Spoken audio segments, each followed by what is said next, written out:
Hoje, Fábio Ioc, trabalhador da Casa Espírita, da Casa de Jesus, que vai nos falar sobre o Espiritismo e a cura da cegueira. Jesus te abençoe. Uma boa noite para todos. Para nós é sempre um motivo de muita alegria estarmos mais uma vez com a oportunidade de compartilharmos algumas reflexões sobre o Evangelho à luz da doutrina espírita. A doutrina espírita que é desvestida de dogmas, de rituais, ela que não mantém conivência com o misticismo, que não exige absolutamente nada de nós, mas ao mesmo tempo ela espera que nós venhamos a ser sempre o melhor que nós pudermos ser, nesta busca incessante de renovar-se. E para o assunto de hoje, o Espiritismo e a cura da cegueira, nós gostaríamos de abordá-lo de uma perspectiva do espírito imortal, porque é dessa maneira que deveria ser buscada a casa espírita. Não apenas um local de reunião, um ambiente de palestra, um local de passe, um local de estudo, de evangelização, de diálogo fraterno e um local de intercâmbio mediúnico, mas sobretudo um local de renovação. Porque o grande desafio do espírito é a sua comunhão com Deus. Porque uma vez estabelecida a sua comunhão com Deus, cada um de nós saberá qual é a parte que lhe toca na obra divina. Cada um de nós saberá interpretar dentro de si qual é a vontade divina a seu respeito. A seu respeito. Por isso, é uma viagem individual, personalíssima e muitas vezes solitária. Por essa razão, o Espírito recebeu a bênção da reencarnação. O Espírito é o grande herdeiro de si mesmo. É o grande arquiteto das suas próprias conquistas. É aquele que constrói as suas potencialidades, as suas habilidades e, infelizmente, as suas fragilidades. Mas sempre sobre o amparo divino, sobre as vistas de Deus Todo-Poderoso, que à semelhança de um Pai afetuoso, previdente e providente, nos conduz a todos. Porque evolução não é obra do ser humano. Nós não podemos dizer que evolução é estar de frente a uma escada, subindo os seus degraus, unicamente por um esforço pessoal. Na realidade, Deus é um sol que atrai.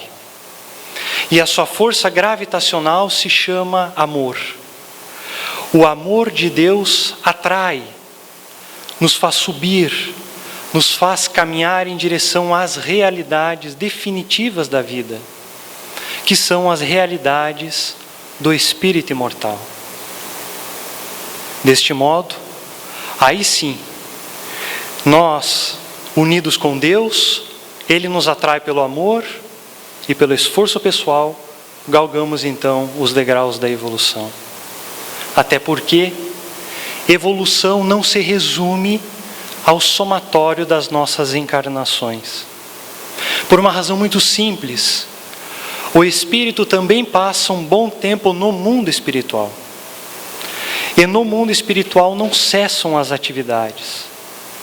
Ele também mantém os seus relacionamentos com outros espíritos.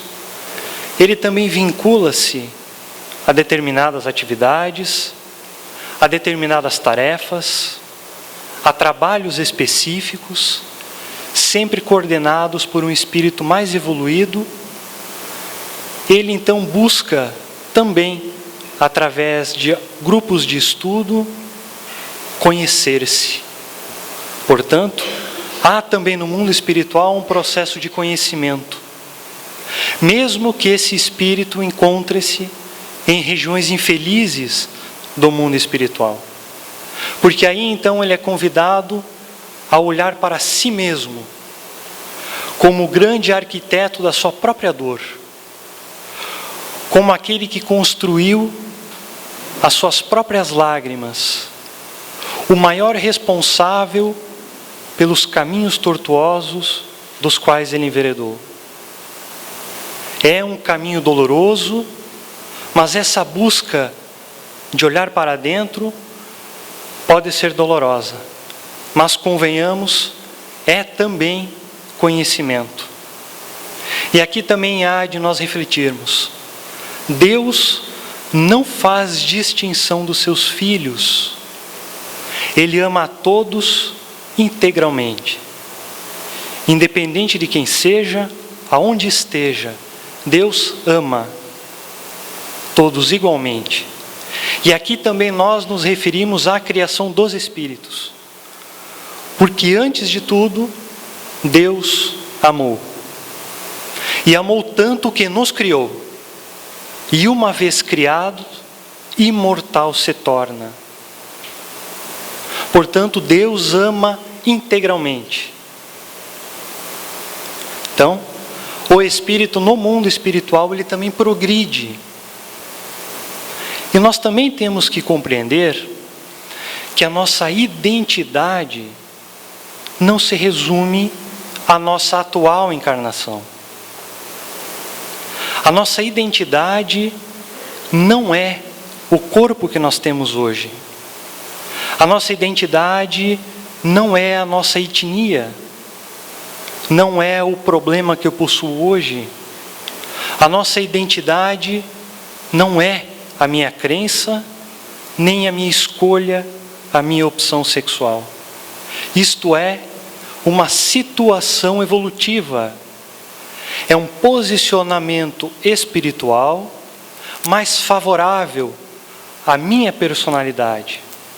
Esta sim, construída ao longo do percurso do caminho evolutivo até agora. Até porque, se outra situação fosse mais favorável, obviamente que Deus, a suprema inteligência e o amor supremo, nos teria colocado em outra situação. Até porque nós também temos que compreender que cada uma das vidas que nós temos, a encarnação, ela possui uma carga pedagógica própria e individual a cada um de nós, específica, porque a evolução minha não é a mesma que a do meu colega ao lado, que a do meu semelhante. Possuímos alguns passos de diferença. Portanto, Deus sabe exatamente qual é a melhor posição que devemos estar. E sobretudo nós, que tivemos a dádiva de conhecermos o Espiritismo, também começamos a compreender que a beleza da vida já não se resume mais ao curto espaço de tempo que compreende entre o berço e o túmulo. Na realidade, berço e túmulo são estações inúmeras de uma viagem muito mais longa, que é a viagem do espírito imortal. Mas muitos preferem dormir, enquanto encarnados, o sono gostoso da carne. Acabam acordando de uma ilusão dolorosa ao desencarnarem. O espírito é diferente. Ele prefere acordar enquanto ainda encarnado, a andar com os seus olhos bem abertos, a ampliar o seu horizonte, a tatear novas experiências, a observar com os olhos da alma. E a maneira que vamos ampliando a nossa visão, ampliam-se também às nossas responsabilidades. Mas aqui é um problema, porque embora nós escolhamos abrir os olhos enquanto ainda encarnados, em algumas encarnações atrás, quem sabe, fizemos a mesma escolha, abrir os olhos. Mas nem sempre, nas diversas situações que a vida nos propõe unicamente com o objetivo de burilamento moral, estivemos com os olhos bem abertos. Nem sempre estivemos antenados para o objetivo de determinada situação. E naqueles momentos, aonde um grande desequilíbrio na emotividade do espírito aconteceu, porque não estivemos com os olhos abertos, aconteceu o que o espírita chama de cristalização mental. Isto é, naquelas situações aonde você se desequilibrou a tal ponto de não conseguir manter-se, de conhecer-se, possivelmente a sua mente está ainda cristalizada lá. Pode demorar 5, 10 ou mais encarnações. Se você não superou esta situação emocional, a sua mente está lá cristalizada. Conhecemos isso muito bem quando tratamos de assuntos referentes ao suicídio, à drogadição, ao homicídio. Quantas mentes, depois de algumas dezenas de encarnações, ainda mantêm a sua emoção cristalizada naquele ponto e possuem hoje desequilíbrios na área do sentimento que não consegue saber de onde vem. É por isso que a proposta de evangelização dos corações é uma proposta muito mais ampla do que a proposta de intelectualizar-se. Porque intelectualizar-se torna o ser mais sensível a novas informações. Torna ele culturalmente aberto. Permite que ele relacione-se no âmbito da comunicação de uma maneira mais tranquila. Só que ninguém adoece, toma antidepressivo, porque não consegue realizar uma equação matemática. Ninguém chega ao extremo do suicídio porque não conhece a arte moderna. O espírito adoece, toma antidepressivo, chega ao extremo do suicídio unicamente por problemas do sentimento. São os nossos velhos problemas de amor e de ódio, de simpatias e de desafetos. É importante que venhamos a observar esta realidade, porque é uma realidade de cada um de nós. É a história que está escrita no nosso coração, dos passos que galgamos na evolução até agora. Mas é possível também que venhamos a entrar em contato com o nosso coração e a observar que muitas vezes não estivemos com os olhos abertos, não estivemos antenados com as situações. Portanto, possuímos vários desequilíbrios na área do sentimento. E se a proposta de cura de uma cegueira, ela é do espírito, o maior dos médicos que é capaz de dar todo o tratamento possível e necessário a cada um de nós é Jesus Cristo, guia e modelo da humanidade. Até porque Ele possui uma visão muito mais ampla do que a nossa. Se observarmos na Revista Espírita do ano de 1868, encontraremos uma mensagem de um espírito chamado Lamennais, que diz que um Cristo é capaz de receber todo e qualquer pensamento daqueles que Ele tutela em tempo real. Portanto, você João, você Maria, Pedro, O que você pensa neste exato momento está sensibilizando o coração magnânimo de Jesus. Ele, que tem uma realidade de visão muito maior do que a nossa, nos propõe um processo específico de cura de cegueira. E essa cura, ela está narrada no Evangelho de Marcos, no capítulo 8, versículos 22 a 26, que eu peço a atenção de todos, para que venhamos a observar as nuances deste processo de cura, porque são pontos arquetípicos da evolução do Espírito. Não significa que todos venhamos a passar pelas mesmas experiências. Ninguém aqui será um tecelão em uma tenda, como foi Paulo de Tarso. Ninguém será um pescador humilde em Cafarnaum, como foi Simão Pedro. Ninguém precisará deixar a sua própria casa nu, como fez Francisco de Assis. Mas os pontos são arquetípicos, são cargas pedagógicas que o Cristo nos dá e pede que venhamos a refletir de maneira pormenorizada, porque querendo ou não, hoje nós já nos encontramos em cadeiras, em bancos de uma casa espírita, aonde através do intelecto já somos capazes de tocar o sentimento. E o evangelista Marcos vai dizer: Jesus e seus discípulos dirigiam-se para a aldeia de Betsaida e trazem-lhe um cego, rogando que lhe tocasse. Segurando a mão do cego, levou-o para fora da aldeia, cuspindo-lhe nos seus olhos, impondo-lhe as mãos, perguntava-lhe: vês alguma coisa? Recobrando a visão, dizia o homem: vejo os homens, porque os vejo como árvores que andam.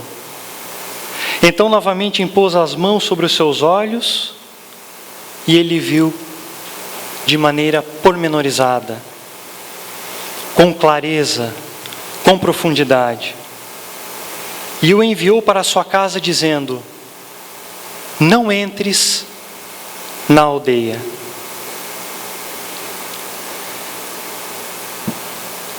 É interessante observarmos que a narrativa inicia-se numa cidade pequena, por isso ela é chamada de aldeia, Betsaida. O significado de Betsaida é curioso, significa cidade dos frutos. Dos frutos.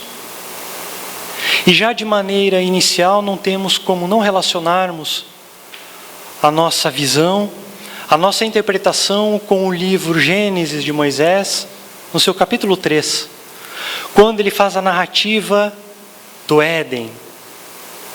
Mas afinal somos inteligentes, já compreendemos que aquele livro é literatura, simbólico, e que deveremos retirar o espírito da letra. Ali na narrativa do Éden é o símbolo de um relacionamento ideal entre o homem e Deus, a ponto de Deus galgar os seus próprios passos em meio ao homem, em meio a milhares e milhares de árvores que davam frutos.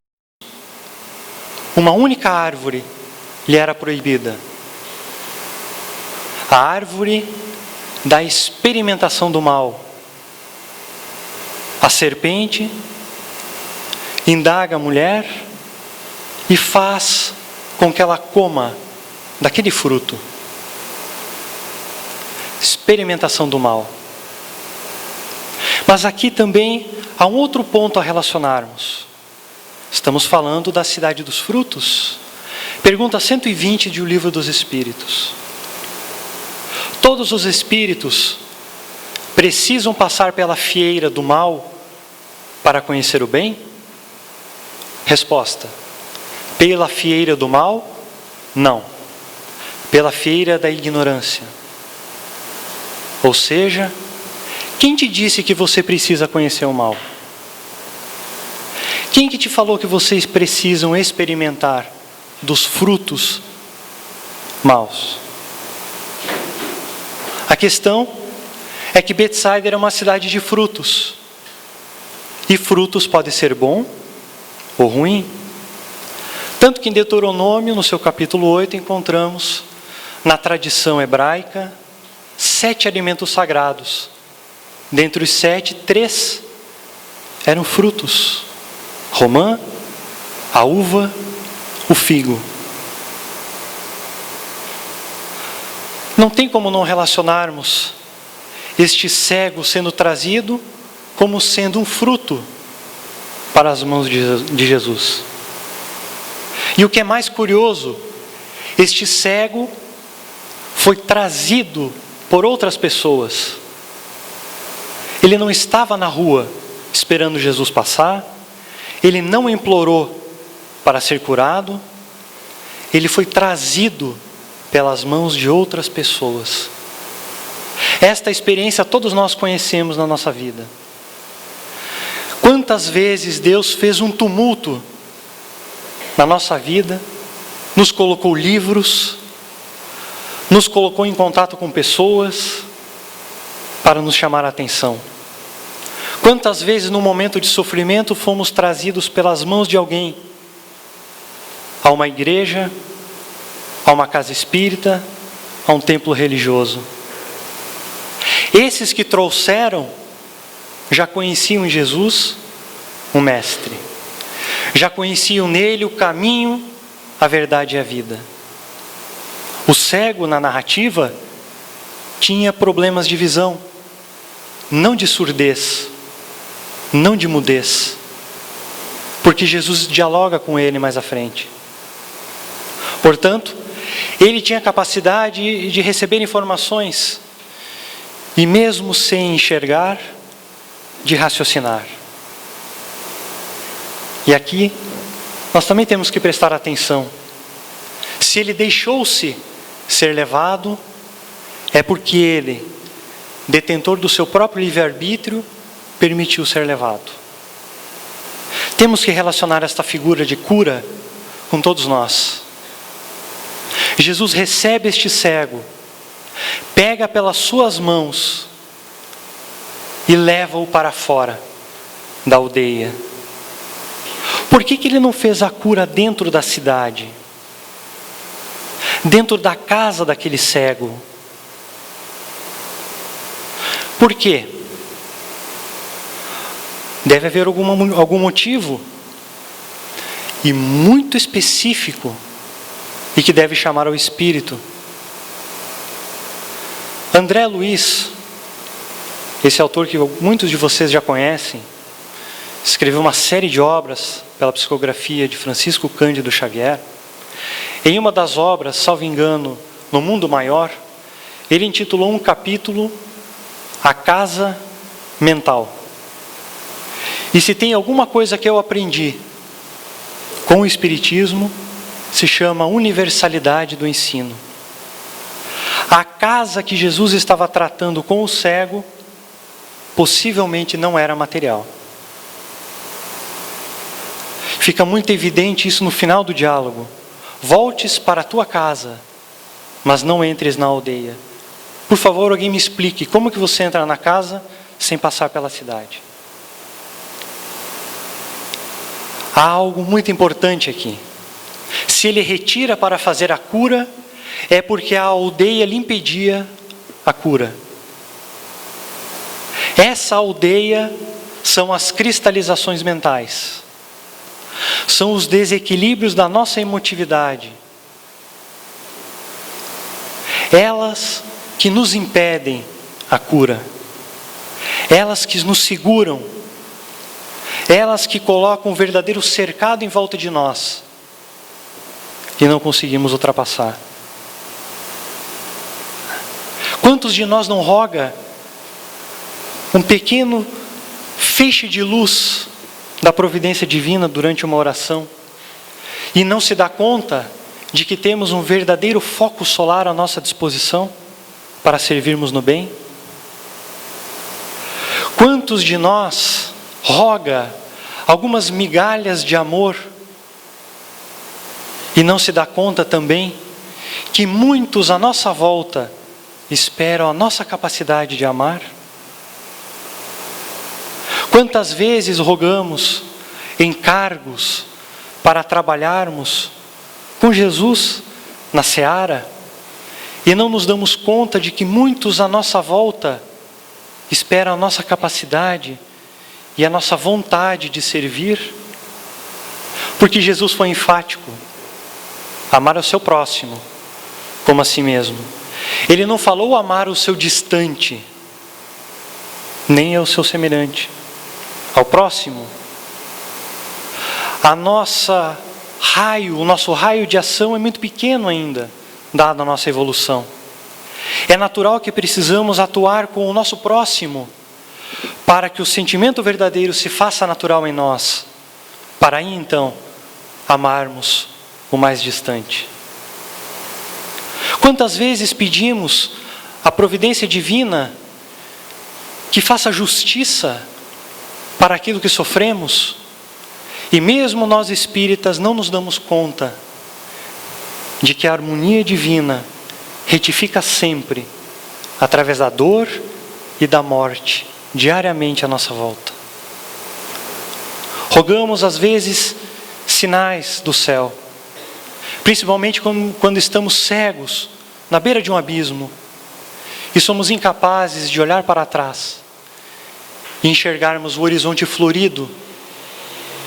Procuramos sempre problemas e situações para nos distrair. Mas conhecemos outros tipos de aldeia, o ciúme. Quem não conhece a aldeia do ciúme? Da mágoa? Quem nunca passou mais de uma semana, um mês, encarcerado na mágoa? Quem aqui nunca passou por uma situação de ciúme desmedido e perdeu o próprio equilíbrio? Quantas vezes você deixou de ouvir a voz de Deus falando em você, te chamando a atenção? Porque em todos os caminhos que você tomou na tua vida, mesmo quando você estava solitário, sem ninguém à sua volta, uma voz ecoou no seu ouvido, te dizendo: tem certeza? Tem certeza deste caminho? Deus fala em ti mesmo e te esclarece sobre a força eterna da consolação. Mesmo solitário, você é capaz de ouvir a voz. A aldeia. Jesus não indagou ao cego qual era o problema dele. Ele retirou-o da aldeia, para que ele não ficasse preso. E aí então inicia-se o primeiro estágio de cura, feita por ele, médico das almas. Ele gospe nos olhos do cego.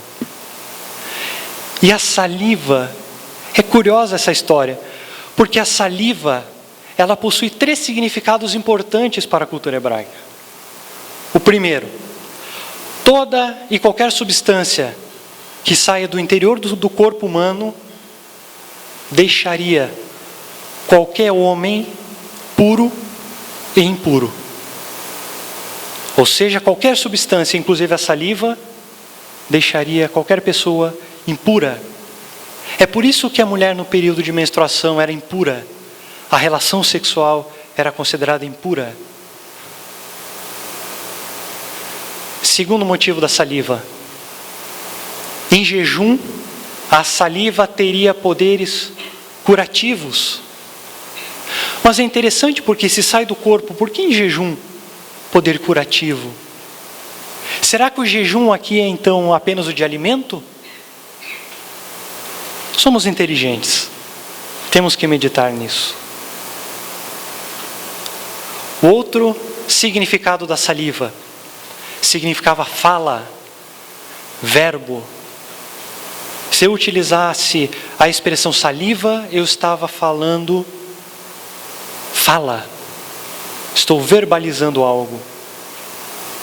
Na obra O Consolador, de Emmanuel, ele diz que um Cristo, ele está numa comunhão indescritível com Deus. Indescritível, ou seja, nós não temos capacidade de imaginar como é o contato de Jesus com Deus. E ele ainda diz que um Cristo é o Verbo de Deus. É curioso, porque para o cego, Jesus passa uma carga pedagógica de cura na sua postura. Ele, um espírito excelso de tamanha grandeza, não necessitaria disso para realizar a cura. Não precisaria da saliva, não precisaria sequer impor as mãos. Mas ele assim o fez. E ele diz para aquele homem, para o seu espírito: homem, eu sou aquele que te cura com a saliva, porque sou o Verbo de Deus. O que sai da minha boca são verdades. A minha saliva nunca é impura. As minhas palavras nunca são impuras.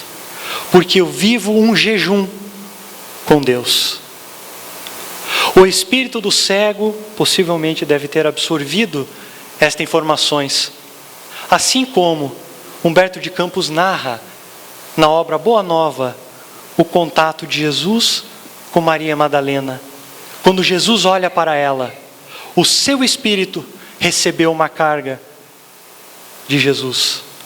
E ali, o espírito de Maria abriu-se, porque sabia que ali era o mestre dela. Ele falou para o espírito do cego. Primeira vez que ele indaga, porque o pedagogo, por excelência, sabe indagar.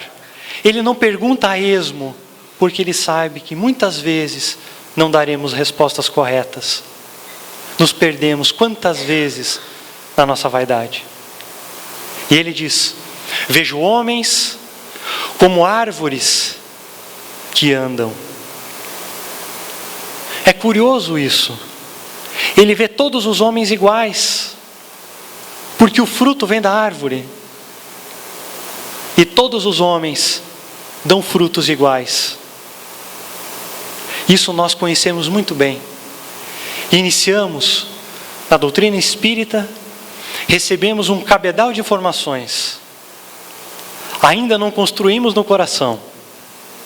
E já saímos dando lição no nosso próximo.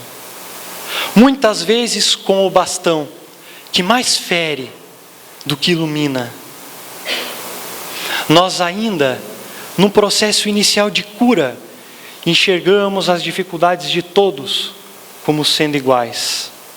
Enxergamos as experiências alheias como sendo um reflexo da nossa própria experiência. E esquecemos que cada um de nós é um ser individual e, acima de tudo, amado integralmente por Deus. Portanto, aquele cego inicialmente via homens como árvore que andam. Jesus também deu uma advertência. Um cego guiando outro cego, ambos cairão no fosso. Árvores que andam são cegos, que quando conduzem possivelmente cairão no fosso. É preciso aqui um outro processo. Um processo maior, porque é um processo interno de cura. Jesus olha e diz: não está bom. Impõe-lhe as mãos, não mais a saliva, porque ele já conhecia que a saliva era curadora. Ele já tinha essa carga pedagógica. Agora lhe impõe as mãos. Todos nós conhecemos da cultura católica as bênçãos dadas pelo mais velho. Conhecemos no Espiritismo o passe. Muito mais sutil do que utilizar-se de uma substância material para um processo de cura. Vocês já não se perguntaram o porquê que diminuiu as curas espirituais, utilizando-se instrumentos? Algumas décadas atrás nós observávamos, como por exemplo, Arigó, utilizando-se de alguns instrumentos, às vezes perfurando. Tem uma carga pedagógica aqui para o espírito. Sutileza. Jesus fala para o sentimento, porque ele não espera atrair uma multidão. O trabalho de Jesus é silencioso, é um trabalho de conversão. E quando você converte, você não retorna. Nós já possuímos o entendimento que é desnecessário a materialidade na cura. Ele impõe as mãos e indaga novamente para o cego: vês alguma coisa? Ah, agora eu vejo. Agora eu estou vendo em profundidade.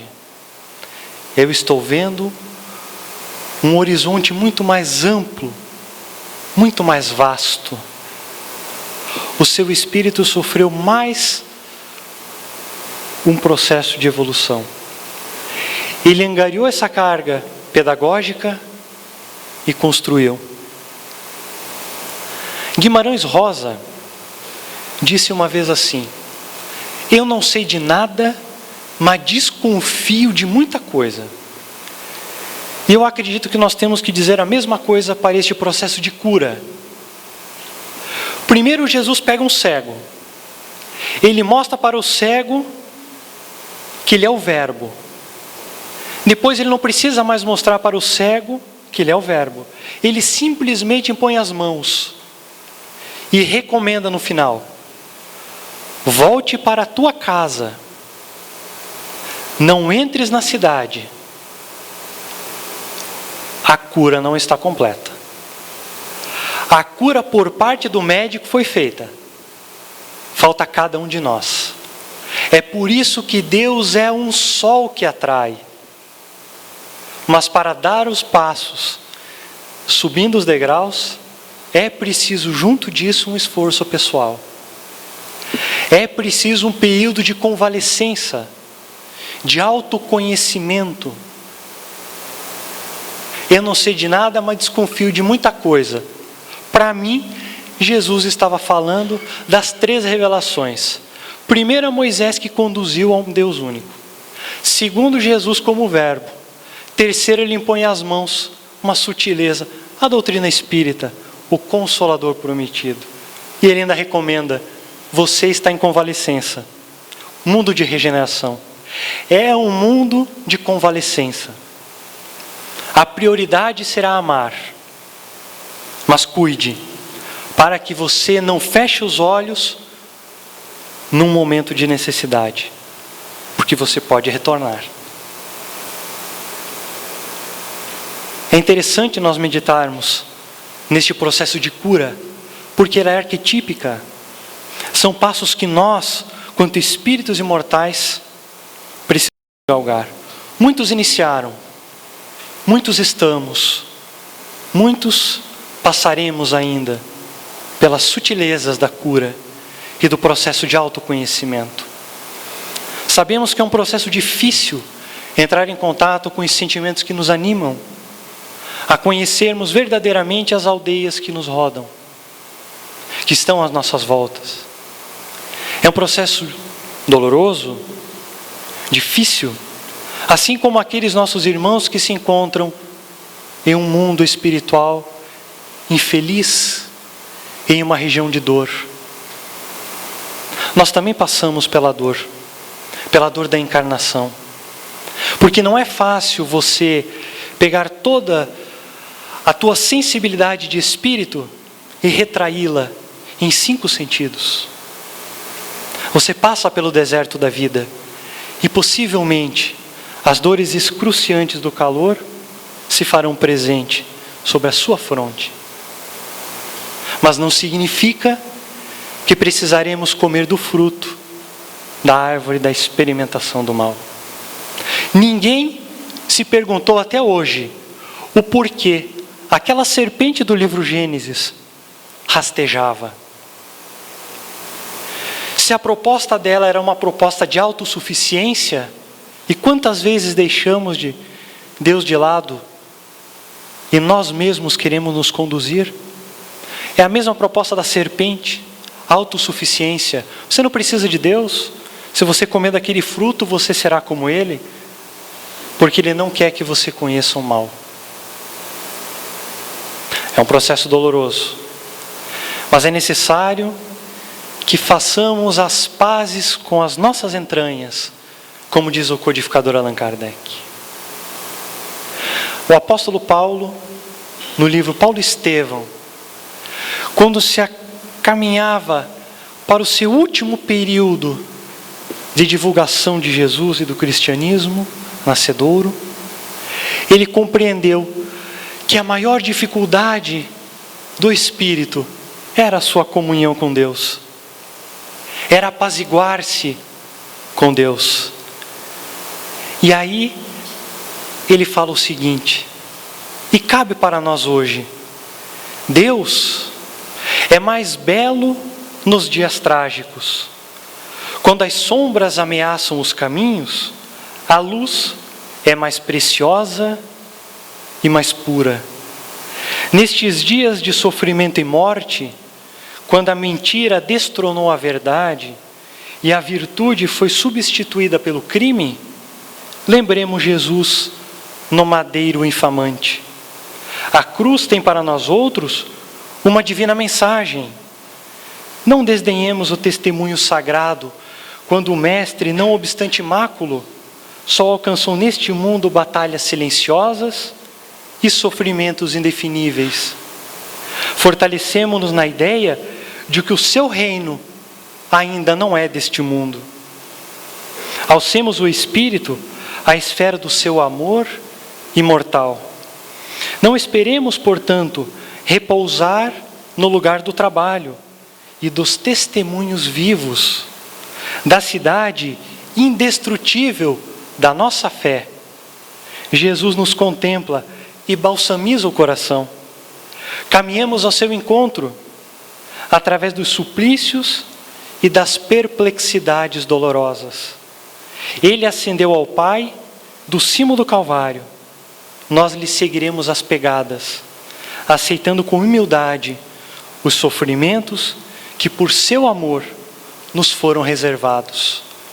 Ele nunca falou que ia ser fácil.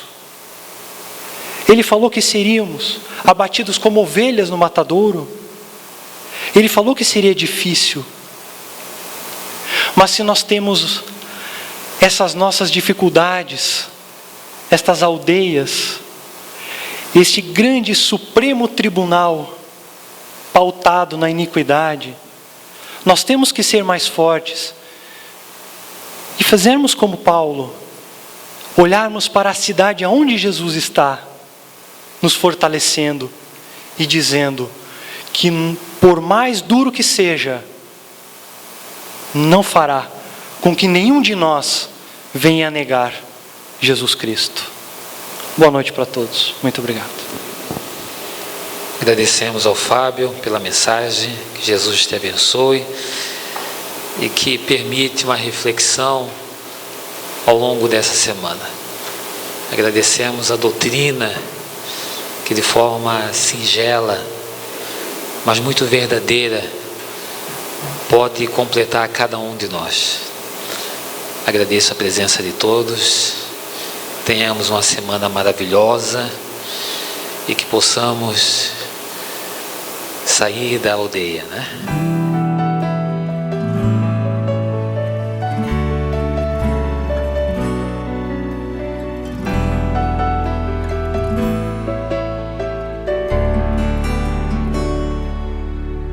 Se a gente seguisse o seu caminho, seria feliz.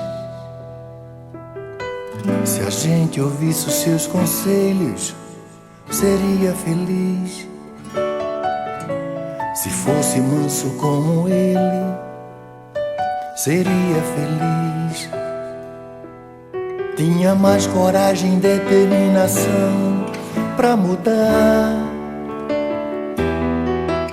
Se a gente compreendesse mais o que ele deixou,